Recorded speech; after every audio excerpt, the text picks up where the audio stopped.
দাম্পত্য জীবন মানেই হলো একে অপরের সাথে মানিয়ে চলার এক প্রতিজ্ঞা। এজন্যেই বলা হয় বিয়ে আসলে দুটি মানুষের মধ্যে বোঝাপড়া আর সামঞ্জস্য স্থাপনের একটি সেতু। প্রতিটি বিবাহিত জীবনে এই বোঝাপড়াটা অত্যন্ত জরুরি। অনেক সময় পরিবারের পছন্দে বিয়ে হলেও মনের মিল না হওয়ায় মানুষ হিংসা, অবহেলার শিকার হতে পারে।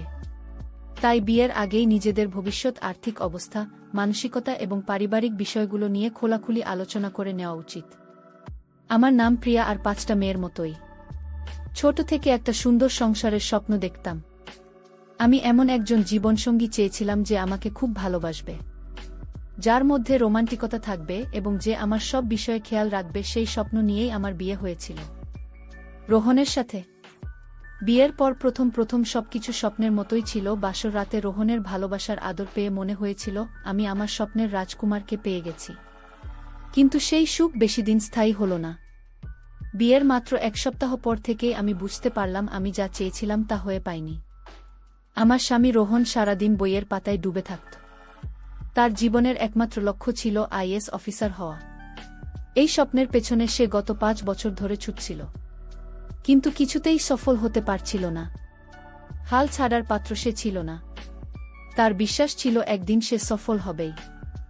সারাদিন সে অনলাইনে ক্লাস করত আর পড়াশোনা নিয়েই ব্যস্ত থাকত। আমাকে দেওয়ার মতো তার কাছে কোনো সময় ছিল না। আমি তার কাছে একটু সময় কাটাতে গেলেই সে বিরক্ত হতো। আমাকে বলতো, দেখো প্রিয়া, তুমি এভাবে সারাক্ষণ আমার পেছনে লেগে থাকলে আমার পড়াশোনার ক্ষতি হবে। এবারের পরীক্ষায় আমাকে পাশ করতেই হবে। দয়া করে আমাকে বিরক্ত করা বন্ধ করো। স্বামীর মুখে এই কথা শুনে আমার খুব কষ্ট হলো।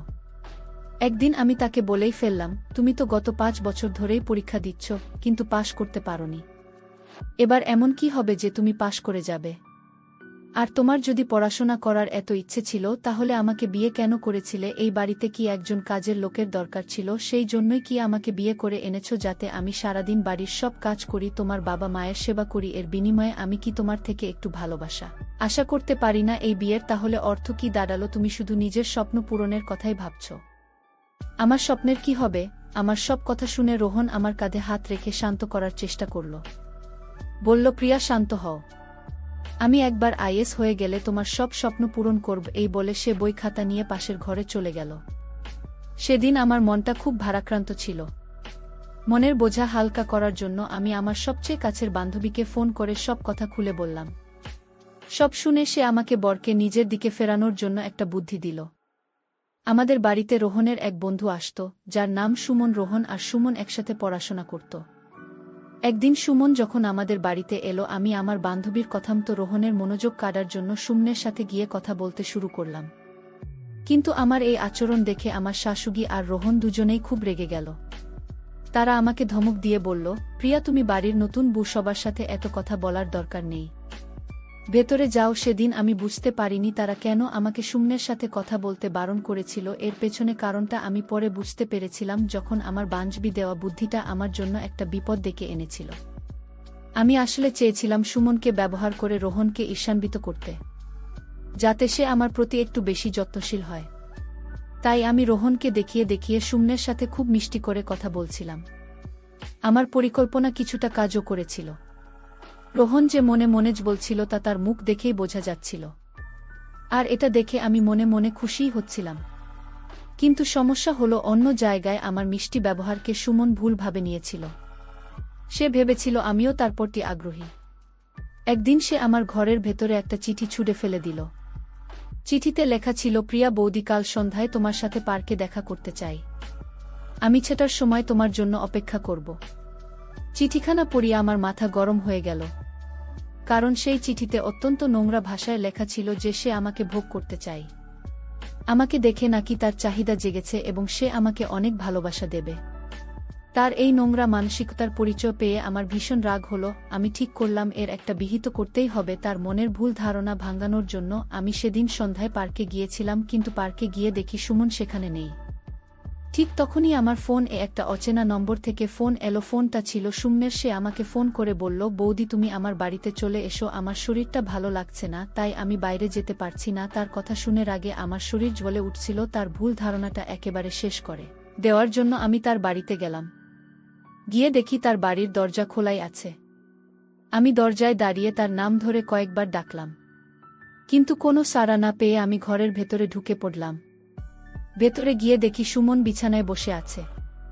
আমাকে দেখেই সে খুশিতে দাঁত বের করে হাসল এবং আমার হাত ধরে বিছানায় বসতে বলল। তার স্পর্শে আমার গা ঘিন ঘিন করে উঠল। আমি প্রচণ্ড রেগে তার হাফ চাড়িয়ে দিয়ে বললাম, এসব অসভ্যতা সুমন, আমি একজন বিবাহিত নারী। তোমার সাহস কি করে হলো আমাকে এমন একটা নোংরা চিঠি লেখার? তুমি যে কতটা নির্লজ্জ, খারাপ মানসিকতার তা আমি আজ বুঝতে পারছি। এখন বুঝলাম কেন আমার শাশুড়ি আর রোহন তোমার সাথে কথা বলতে বারণ করেছিল। আমার কথা শেষ হতে না হতেই সুমন হঠাৎ করে পেছন থেকে আমাকে জাপটে ধরে বলল, আমি তো এখনো কোনো অসভ্যতা শুরুই করিনি। আমার আসল রূপ তো তুমি আজ দেখবে। তার কথা শুনে আমি তাকে ধাক্কা দিয়ে সরিয়ে দিয়ে তার গালে সজোরে একটা চড় মেরে বললাম, নির্লজ্জ, আমি তোমার সাথে দুইটা ভালো কথা বলেছি বলে ভেবেছ আমি সহজলভ্য? তুমি আমাকে কি ধরনের মেয়ে ভেবেছ? এরপরেই সুমন তার পশুরূপটা দেখালো। সে আমাকে সজোরে ধাক্কা মেরে বিছানায় ফেলে দিল এবং আমার সম্মান নষ্ট করার চেষ্টা করল। আমি তখন নিজের মান সম্মান বাঁচানোর জন্য সর্বশক্তি দিয়ে চিৎকার করতে লাগলাম এবং নিজেকে ছাড়ানোর চেষ্টা করছিলাম। ঠিক সেই ভয়ঙ্কর মুহূর্তে আমার স্বামী রোহন সেখানে এসে হাজির হলো। আমাকে ওই অবস্থায় আর সুমনকে আমার উপর জোর করতে দেখে রোহনের মাথায় রক্ত চড়ে গেল। সেই সুমনকে প্রচণ্ড মারতে শুরু করল। এরপর রোহন চিৎকার করে আমাকে বলল, এই কারণেই তোমাকে ওর থেকে দূরে থাকতে বলেছিলাম, কিন্তু তুমি আমার কোনো কথাই শোনোনি। কি দরকার ছিল ওর সঙ্গে এত মিষ্টি করে কথা বলার? তারপর সে সুমনের দিকে তাকিয়ে বলল, তোর চরিত্র যে ভালো না সেটা আমি জানতাম, কিন্তু তুই যে আমার স্ত্রীর সাথেই আমার নোংরামি করবি সেটা আমি স্বপ্নেও ভাবিনি।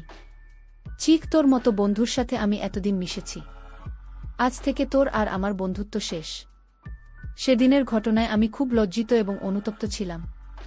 আমি কাঁদতে কাঁদতে রোহনকে জড়িয়ে ধরে তার কাছে ক্ষমা চাইলাম। সুমন ও রোহনের পা ধরে ক্ষমা চাইতে লাগল যাতে রোহন পুলিশকে না ডাকে।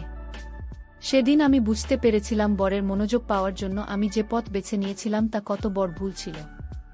আমি যখন রোহনের কাছে ক্ষমা চাইছিলাম তখন সে আমাকে বলল, তুমি ওকে আশকারা দিয়েছিলে বলেই সে তোমার সাথে এমনটা করার সাহস পেয়েছিল।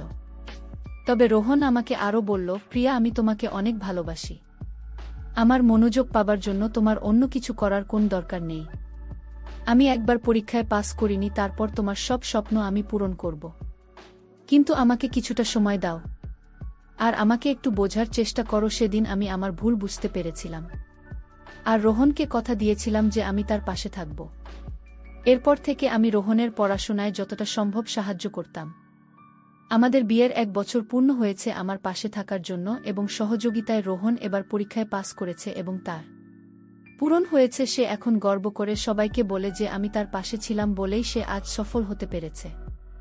এই জন্যই হয়তো বলে প্রত্যেক সফল পুরুষের পেছনে একজন নারীর অবদান থাকে, সে তার মা হোক বা স্ত্রী। আজ রোহন আমাকে অনেক সুখে রেখেছে। আমি যা চাই সে আমাকে তাই এনে দেয়। আমি সেদিন ধৈর্য ধরেছিলাম বলেই আজ আমাদের জীবনটা এত সুন্দর হয়েছে। বন্ধুরা, আজকের গল্পটি এখানেই শেষ করছি। গল্পে কোনো ভুল ত্রুটি থাকলে ক্ষমা করে দেবেন।